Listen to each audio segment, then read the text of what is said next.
The envelope whispers across the linen as I slide it to his glass. Laugh it up, I say, steady as a rifle on sandbags. The IRS will be at your door tomorrow. His smile freezes. He inhales wrong. The steak catches.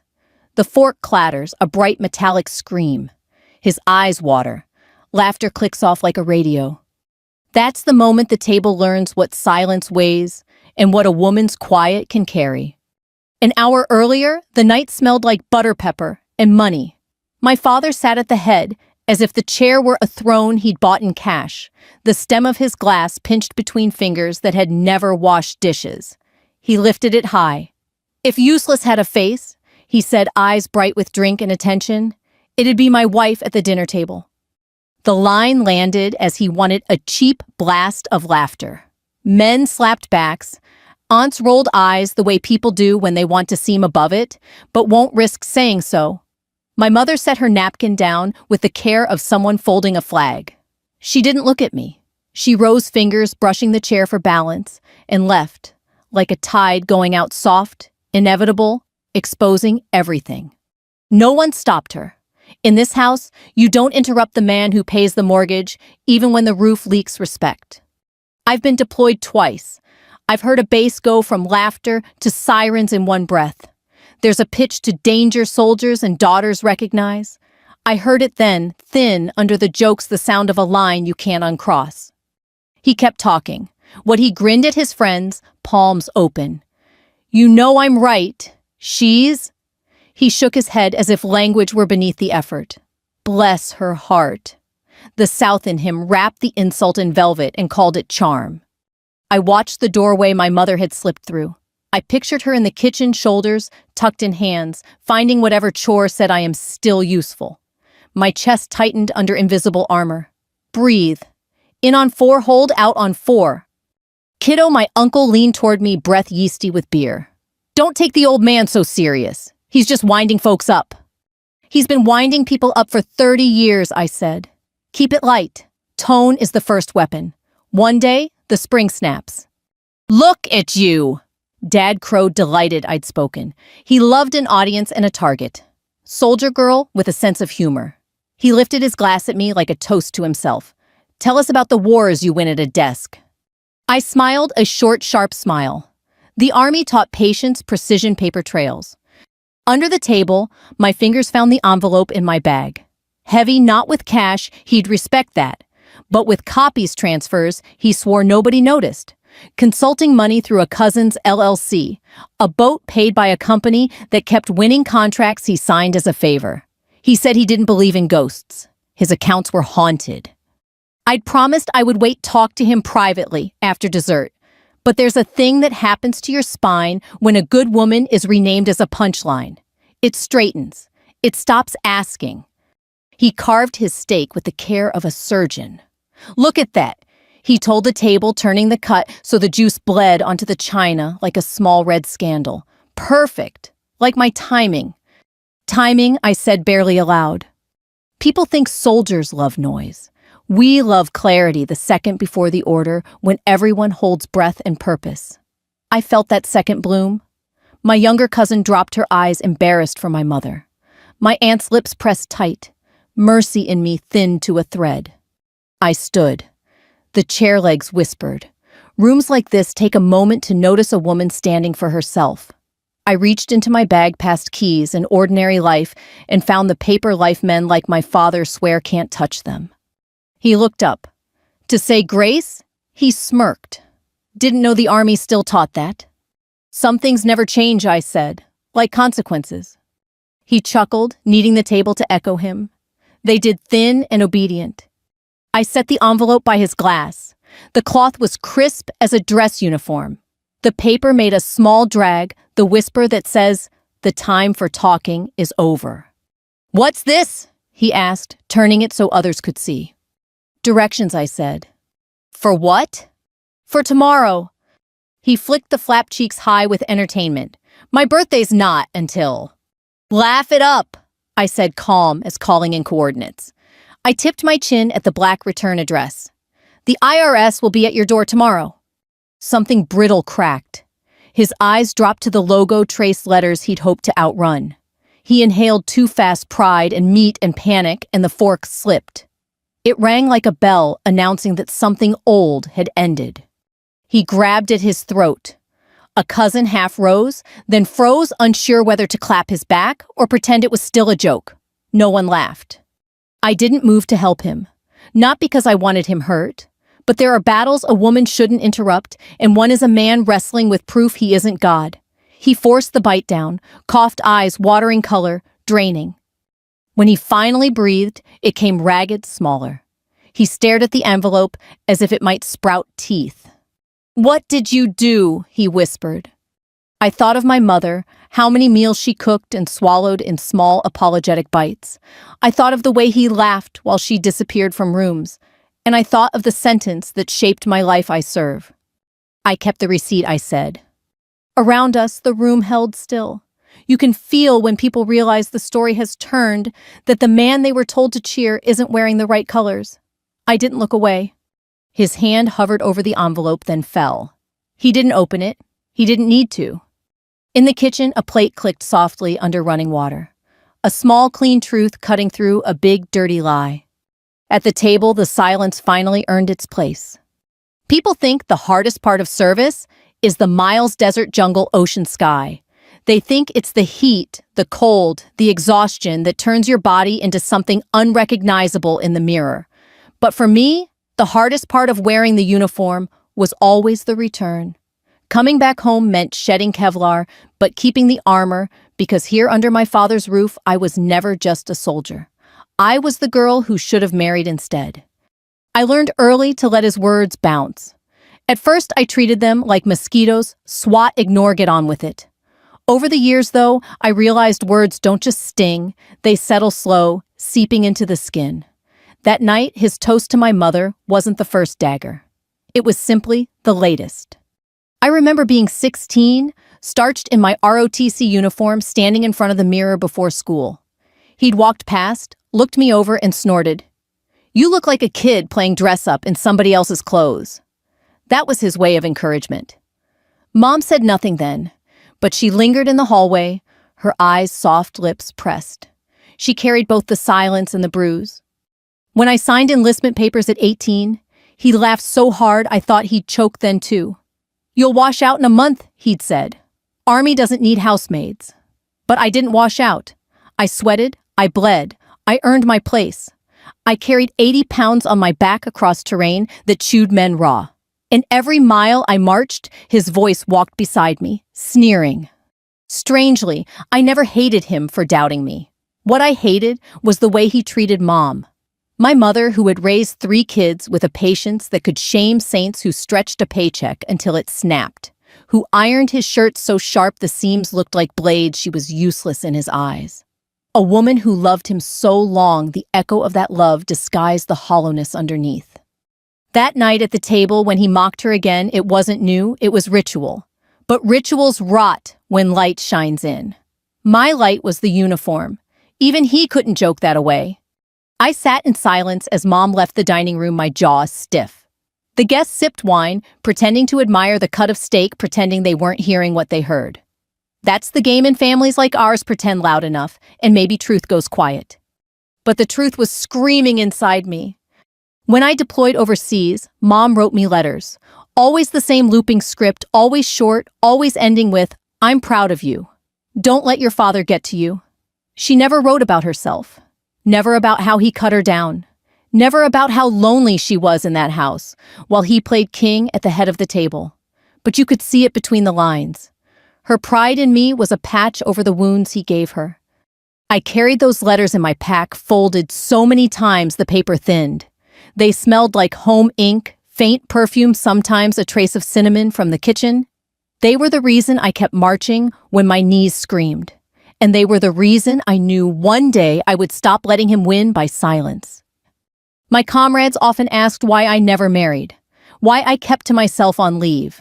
I never told them the truth because I refused to replicate my parents' script. I refused to build a life where a woman could be mocked into invisibility. Better alone than repeating that curse. Yet still I returned to this house. Maybe out of duty, maybe out of love, twisted into something harder. Or maybe to prove that no matter how far he pushed, I wouldn't break. Soldiers don't break easy. That night, as his laugh rolled across the table, I remembered a different laugh. Boot camp, week 7. We'd been crawling through mud rifles, jammed lungs heaving. The drill sergeant had walked past me, seen the mud smeared on my cheek, and said, "Carter, you're uglier than sin, but you're still crawling. Keep at it."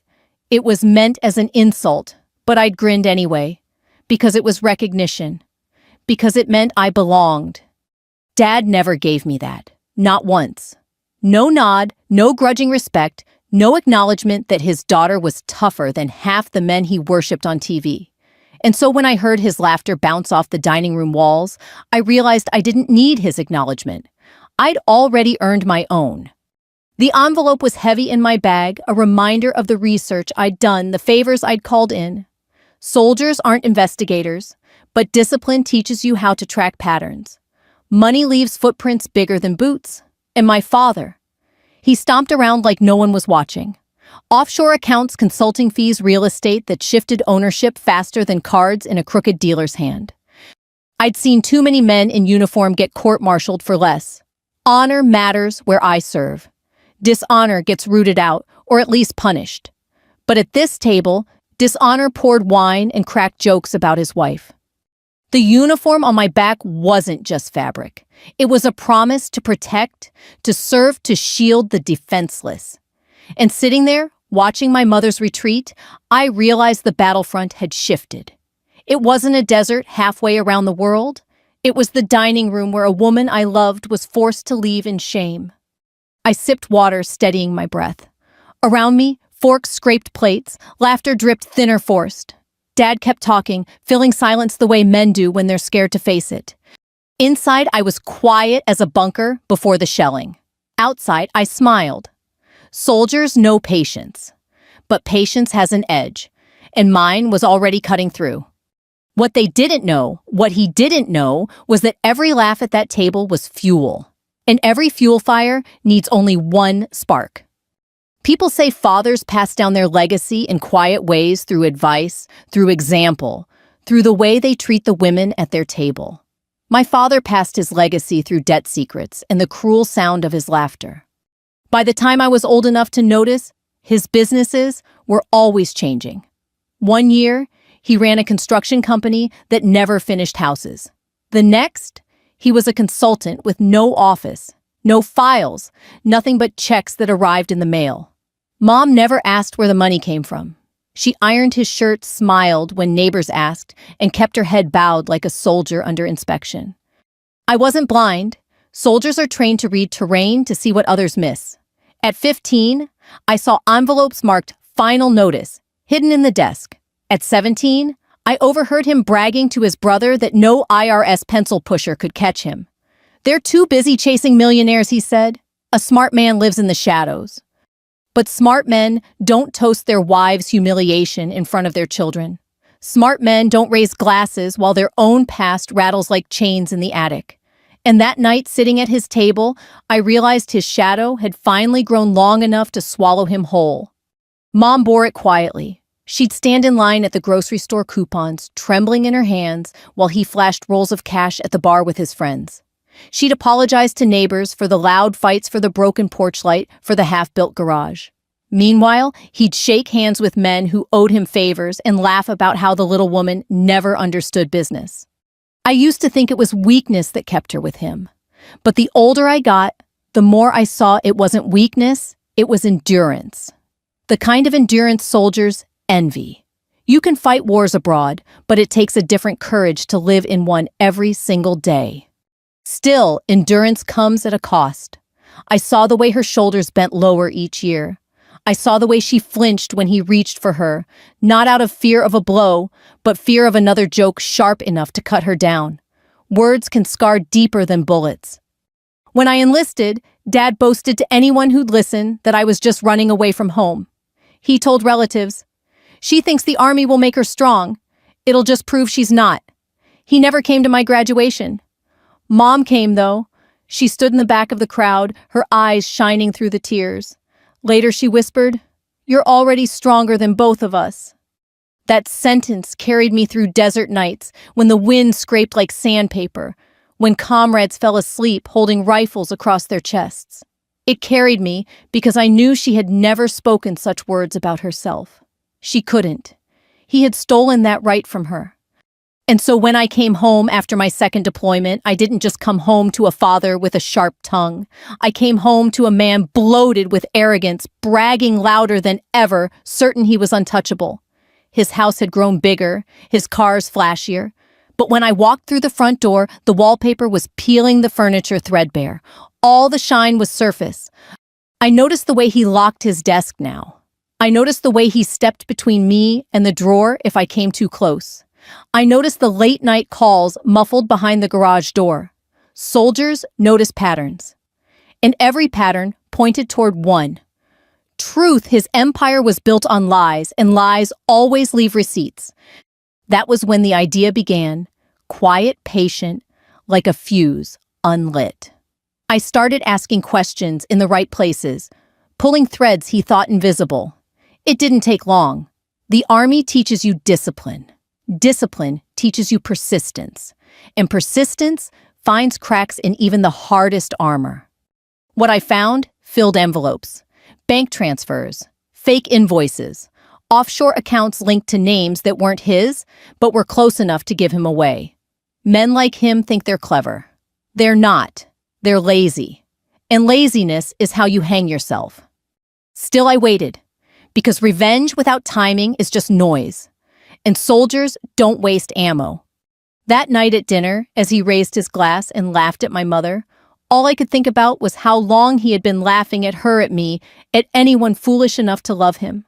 I thought about the years Mom had bent her back under his weight. I thought about the letters she wrote me, her pride sewn between the lines. And I thought about the thick envelope pressing against the side of my bag, waiting for its moment. He liked to tell me the past doesn't matter, only the moment. He was wrong. The past is the moment. It lives under your tongue, in your lungs, in every cruel laugh you think won't echo. That night, his past was sitting inches away inside an envelope, heavy enough to break a dynasty. I didn't hate him. Hate is too clean, too easy. What I felt was heavier. A soldier doesn't hate the enemy. A soldier recognizes the threat and neutralizes it. My father was a threat to my mother, to us, to the dignity of our family name. And threats are meant to be dealt with. When I saw him lift that glass, smirking, basking in laughter that wasn't earned, I knew the fuse had been waiting long enough. It's strange how quiet vengeance can be. You imagine fireworks shouting a storm of broken glass. But in reality, sometimes it's just a whisper of paper across cloth, the clink of a fork, dropping the cough of a man who's finally swallowed more than he can chew. That night, I felt the weight of my decision settle over me like a familiar pack strapped to my shoulders. Heavy? Yes, but balanced. Necessary. I didn't plan to humiliate him. Not at first. My plan had been to wait to pick a time when Mom wasn't near to tell him plainly that I had his secrets in my hand and his freedom dangling by a thread. But he made the choice for me when he raised that glass and carved my mother into a punchline. I've seen platoons hold their breath before a breach. I've felt silence press in, the moment before a firefight. That was the silence I carried when I slid the envelope next to his glass. The guests leaned forward, confused, curious. Dad looked down, the grin still stuck on his face. "What's this?" He chuckled. He thought it was a joke, maybe a birthday card early. His eyes danced at the table, searching for allies in the laughter. I leaned in, my voice low, steady. "Directions," I said. He blinked. "For what?" "For tomorrow." The room shifted. I heard someone's knife scrape across china, then halt. My cousin coughed into her hand, uncomfortable. Dad flipped the flap open, fingers careless with drink and arrogance. He caught sight of the black header, the seal printed bold. 3 letters, no American wants to see staring back at them. IRS. His face drained so fast it startled even me. Color bled out until he was pale as ash. His hand froze mid-motion, steak knife glinting in the other. He swallowed hard, and that's when it happened. The bite of steak lodged in his throat, turning laughter into a ragged cough. Dad, one of my brothers half stood unsure if it was real. I didn't move. Soldiers are trained to assess before acting. And in that frozen second, I knew he wasn't choking on food. He was choking on truth. The envelope sat there, neat as a tombstone. He dropped his fork, the metal crash, cutting through the room sharper than his jokes ever did. He reached for his water hands, trembling. The same hands that had signed deals, waved cash, pointed at my mother in ridicule. "What did you do?" he rasped, when he could finally speak, voice raw. I didn't answer right away. The pause was deliberate. Let him feel it. Let the silence curl around his throat tighter than any hands could. I wanted every person at that table to hear the difference between his arrogance and my control. Finally, I said, "I didn't do anything." "You did. I just kept the receipt." Gasps circled the table like shrapnel. My uncle stared down at his plate. My aunt covered her mouth. No one laughed now. The laughter that had filled the room minutes ago died so completely you could hear the house breathing. He coughed again, wiping his mouth with the back of his hand. You wouldn't," he said, trying to muster authority. But the tremor in his voice betrayed him. "Wouldn't what I asked?" Calm, patient. The way you talk to a prisoner who hasn't yet realized the cell door has closed. "Wouldn't turn on your own father." The word father stung, but not the way he meant. A father protects, a father shields. He wasn't a father that night. He was just a man exposed. I straightened, letting the uniform do the talking. I didn't raise my voice. I didn't need to. "I fight for my country," I told him. "But tonight, I'm fighting for Mom." No one spoke after that. The truth sat heavy, undeniable. My mother's absence at the table was louder than any laughter had been. The clink of silverware never resumed. He sat there, staring at the envelope as though it might open its own jaws and swallow him whole. And maybe it already had. For the first time in years, he had nothing to say. And for the first time in years, I felt like I'd spoken enough for all of us. Afterward, people asked me why I chose the IRS. Why not the police or a lawyer or the newspapers? Why not stand up and scream his sins into the world so he'd be stripped naked in front of everyone he knew? Because sometimes the sharpest justice doesn't come from sirens or headlines. It comes from the knock. You don't expect the letter. You can't ignore the government office that doesn't laugh at excuses. The Army taught me about enemies, how to recognize them, how to fight them, but it also taught me about systems. And the IRS, that's a system with teeth. I'd seen soldiers lose careers for forgetting to report a gift, for failing to log a weekend job. Honor in uniform means paperwork as much as blood. If men in desert boots could fall for a signature, missed what chance did a man like my father have sloppy, arrogant thinking rules were for other people? The truth is, I never cared about his money.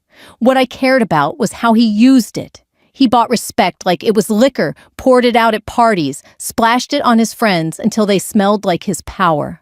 Meanwhile, Mom was left to scrape coupons, to whisper apologies for bills she couldn't pay on time. Every dollar he cheated wasn't just theft from the government, it was theft from her dignity. The envelope I slid across the table wasn't magic. It was the product of patience, favors, and long nights hunched over documents. I knew people who knew people. Old Army buddies who worked in finance, a sergeant's sister who filed at a tax office, a major who had once told me, "Follow the money and you'll always find the truth." I listened. Piece by piece, I followed the trail. Shell companies, fake consulting gigs, cars bought under cousins' names, cash payments disguised as business expenses. It was sloppy, almost laughably so. Men like him think complexity will hide them. But complexity is just more rope to hang yourself with. When I laid it all out, the pattern was undeniable. Enough for an audit. Enough for an investigation. Enough to make him sweat through every nightshirt he owned. I didn't need to raise my fist. All I needed was the weight of the seal stamped on the top of that letter. Sitting at the table, I remembered the night the plan crystallized. I was home on leave late, sitting with Mom in the kitchen. She was making tea, though it was midnight, her hands restless. She asked if I was happy in the service. I told her yes, mostly. Then she said something I'll never forget. You protect strangers better than your father ever protected us. It hit me like a bullet. She didn't mean to weaponize her words. She was just tired. But I heard it, and it lodged deep. Protecting strangers wasn't enough. She deserved a soldier too. That's why it was the IRS.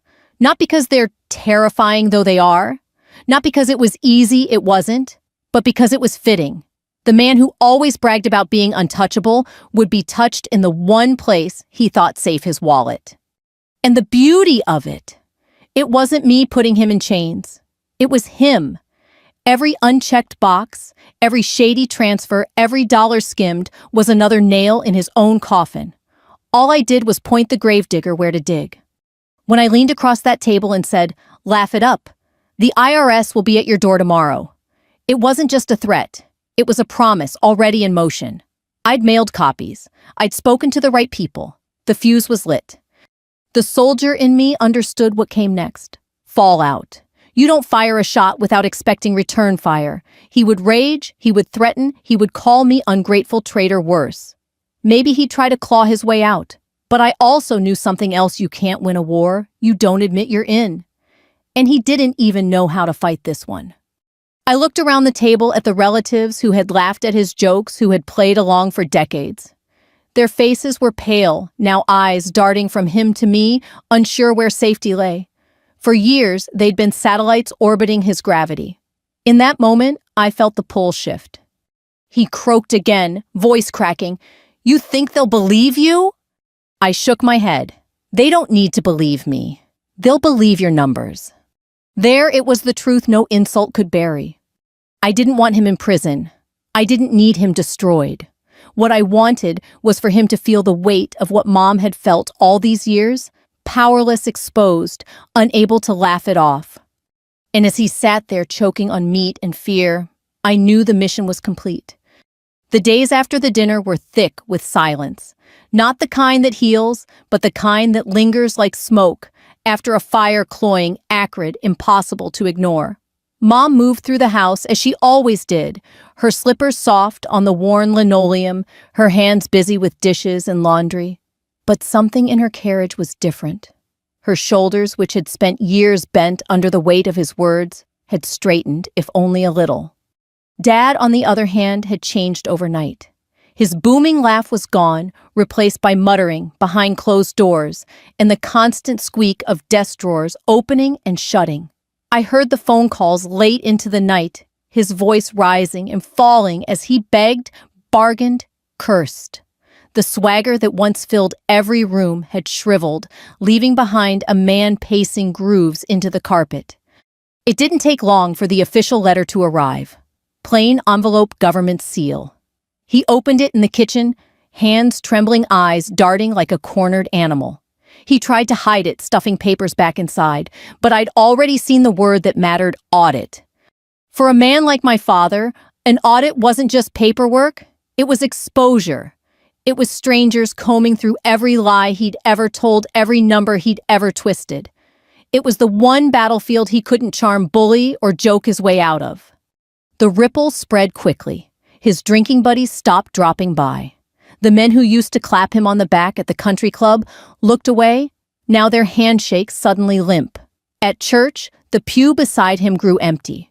Respect, I realized, is lighter than air. It dissipates the second the source of hot wind disappears.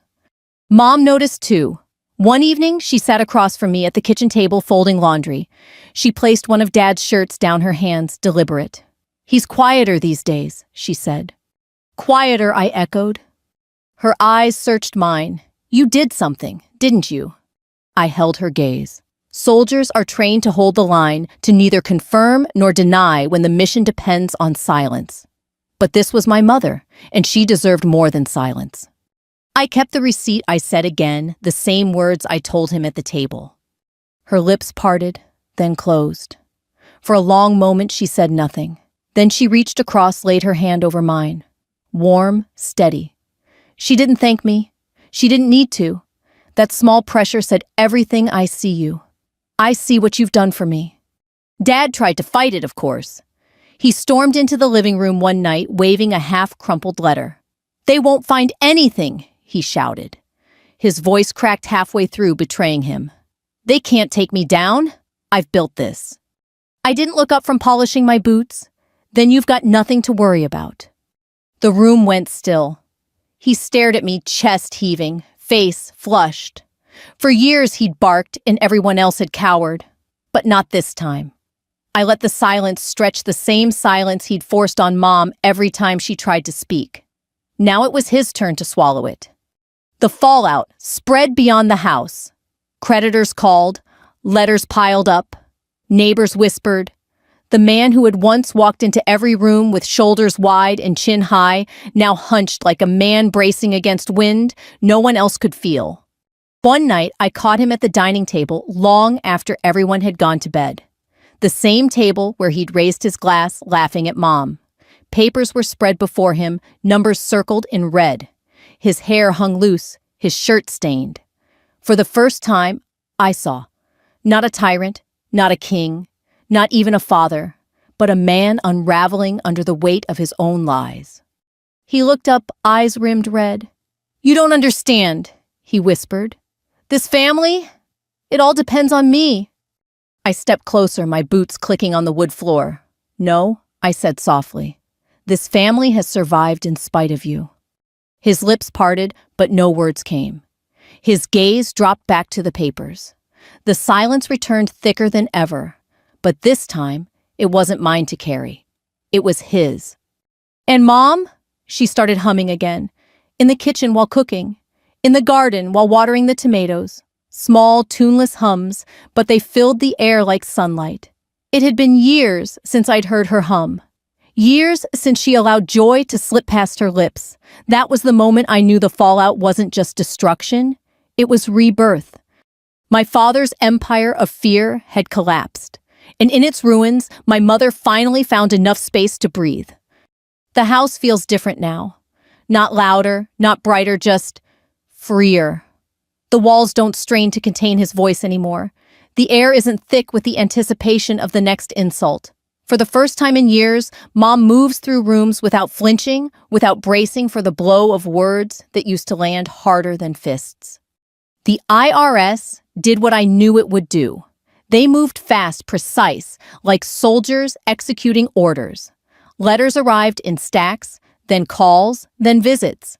Men in suits who didn't laugh, who didn't look away, who didn't let him spin his stories into charm. They laid out the numbers, black and white, undeniable. He shrank under it. The man who once strutted with a glass raised high now sat at the kitchen table in silence, the same silence he used to weaponize against Mom. Only now, it wasn't her silence, it was his. One evening, I came home to find him in his chair, head in his hands, muttering to himself. Papers lay scattered around him, notices stamped in bold red. He looked smaller than I'd ever seen him, like a balloon that had finally lost its air. I didn't speak. Soldiers know when the battle is already won. Instead, I found Mom in the garden, kneeling by the tomatoes. The sun was setting, painting her hair in gold. She looked up at me, dirt on her hands, peace on her face.